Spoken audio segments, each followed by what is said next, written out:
Et salut à tous les gars, c'est La Bavure. On se retrouve aujourd'hui pour un nouvel unboxing, un nouveau test. Pas sur n'importe quel matériel aujourd'hui parce que je pense que c'est un produit qui peut intéresser pas mal de monde. Il s'agit en fait du tout nouveau clavier mécanique de la marque Aukey. Donc Aukey, si vous ne connaissez pas, c'est quand même une grosse marque qui était sur Amazon, qui s'est fait bannir d'Amazon notamment pour avoir falsifié des avis.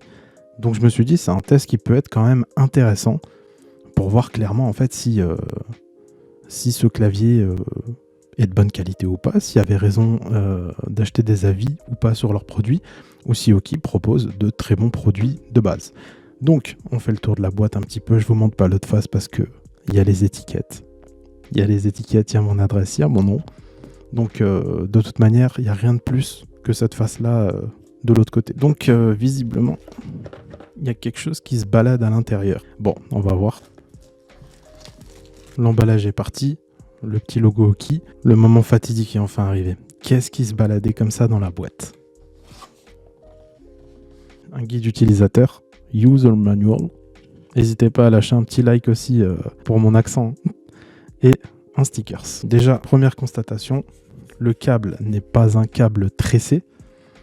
Donc c'est déjà dommage. Je vous dirai le prix auquel je l'ai payé à la fin de la vidéo. Tenez-vous prêts et gardez bien ça à l'esprit. En revanche, il y a de très très belles protections pour le clavier. Oula. Ah d'accord, c'était ça aussi. C'est une petite clé. C'est sûrement ça qui faisait le bruit à l'intérieur. C'est une petite clé en fait pour changer les switches. On reprend le clavier. Donc, comme on a pu le voir, pas de câble tressé. D'ailleurs, j'en profite, petite info. Comme vous le voyez, en fait, la prise USB est dorée.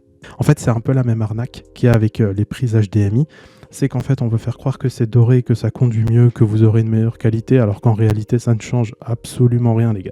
Donc, je vous le dis, j'en profite aussi pour vos câbles HDMI. Le plaqué or, ça doit pas être un argument ou un critère de sélection ou une raison de payer 2 fois plus cher ou 3 fois plus cher son câble. Ça fait exactement la même chose, avec les mêmes résultats. En tout cas, il était très très bien protégé. Là-dessus, il n'y a pas de problème.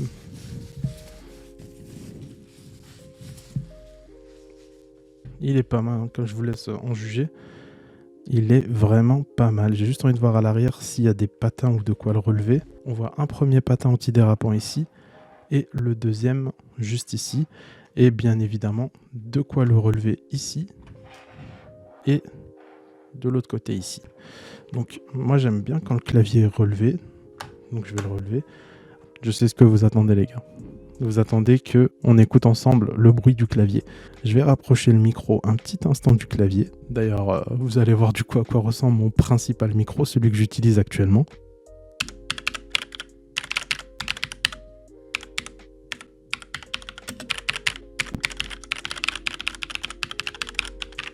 Des petits switches rouges. Alors c'est pas du Cherry Amix, j'ai essayé de chercher pour voir c'était quoi comme switch, je n'ai pas trouvé. Ça doit être des génériques comme il y en a énormément dans les claviers, mais pour avoir eu un clavier de ce type là pendant 1 an avec ce genre de switch no name, je peux vous le dire, ça fait le café. Ça fait le café, vraiment on n'est pas déçu. Bah écoutez, il n'y a pas de touche multimédia spéciale, il n'y a pas de molette pour gérer le son, il n'y a pas de bouton play pause, si ce n'est les classiques combinaisons où il faut appuyer sur la touche FN, donc FN pour fonction, pas pour front national. Et voilà, play pause, ça ou stop, enfin voilà. Bon, bah écoutez, il va être temps pour moi de le brancher, de l'essayer un peu, et je vous fais un retour tout de suite. Bon les amis, là c'est la partie que j'aime le moins. Je vais devoir passer sous le bureau pour le brancher. T'es un mec bizarre toi.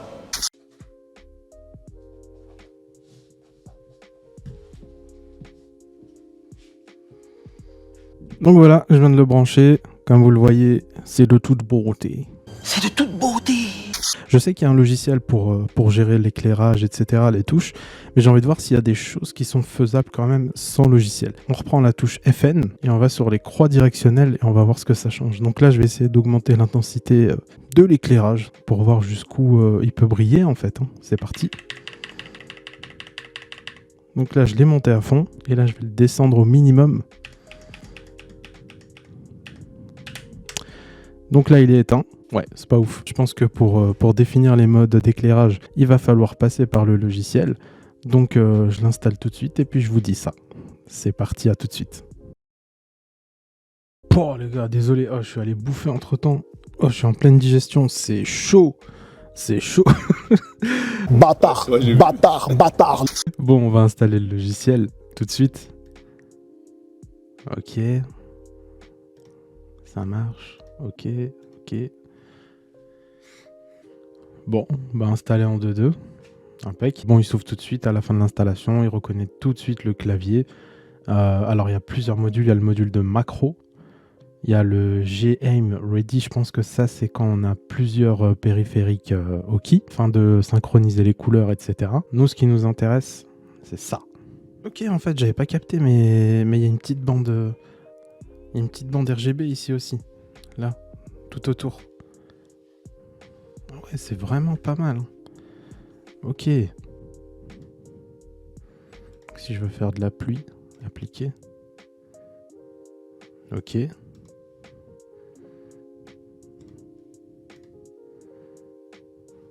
Ça marche. Donc, les amateurs de RGB, vous en aurez pour votre argent avec ce clavier, les gars. Donc là, je l'ai mis en statique. Je décoche le cycle pour pas qu'il fasse toutes les couleurs. Et voilà, il reste en bleu. Si maintenant j'ai envie qu'il soit en vert, ok. Si maintenant j'ai envie qu'il me fasse toutes les couleurs de ce cycle, putain, j'ai failli montrer sur l'écran comme un con.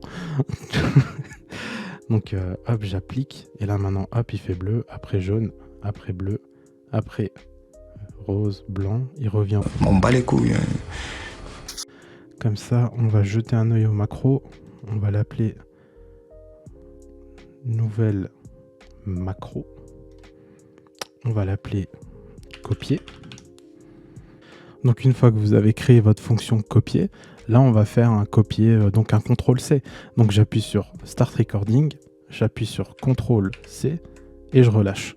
Donc on voit que là il a détecté l'enfoncement de CTRL, il a détecté que j'ai enfoncé la lettre C, là il a détecté que j'ai relâché la lettre C, et il a détecté que j'ai relâché CTRL. Donc voilà, la macro est créée. Donc maintenant, on va voir comment l'affecter, cette macro. Donc je reviens juste sur le profil 0. On va l'affecter ici à la touche fin. Macro, copier, appliquer. Et voilà, donc quand j'appuie maintenant sur la touche fin, ça fera copier. Donc ça peut notamment servir quand vous jouez à Fortnite, etc. et que vous voulez faire des raccourcis pour construire ou autre. Bon, malheureusement, quand je vais dans Settings général, il n'y a que de l'anglais ou du chinois. Il n'y a pas de français, donc j'espère que vous êtes bilingue. Bah ouais, logique. Voilà, donc maintenant qu'on a vu les fonctionnalités qu'offre le clavier, il est temps de passer au dernier point. Et le point pour moi le plus important, bah, tout simplement les gars, c'est le prix. Tout simplement. Il n'y a pas à chercher plus loin. Donc moi je vous ai dit que je vous dirais en fin de vidéo combien je l'ai payé. Donc moi je l'ai payé en promotion, il était à 18 €. Il faut savoir qu'il ne m'a pas été envoyé par le fabricant, je l'ai payé 18 € en promotion. Et ensuite il a retrouvé son prix initial de 54 €. Alors je vais être franc, pour 50 €, un clavier mécanique comme ça, parce qu'il est quand même de bonne qualité, ça peut s'entendre. C'est pas forcément à ce prix-là celui que je recommanderais, mais ça reste tout de même un très bon clavier avec des switches rouges. Un châssis en aluminium, les gars, très très important, les gars. Châssis en aluminium, ça veut dire il est fait pour durer. C'est pas un truc cheap en plastique qui va se casser. Donc des bons switches, je les ai testés, j'ai fait un peu de traitement de texte, ils sont vraiment pas mal. Un châssis en alu, du RGB, un logiciel pour paramétrer, faire des macros, et une petite bande LED comme ça qui fait toujours zizi.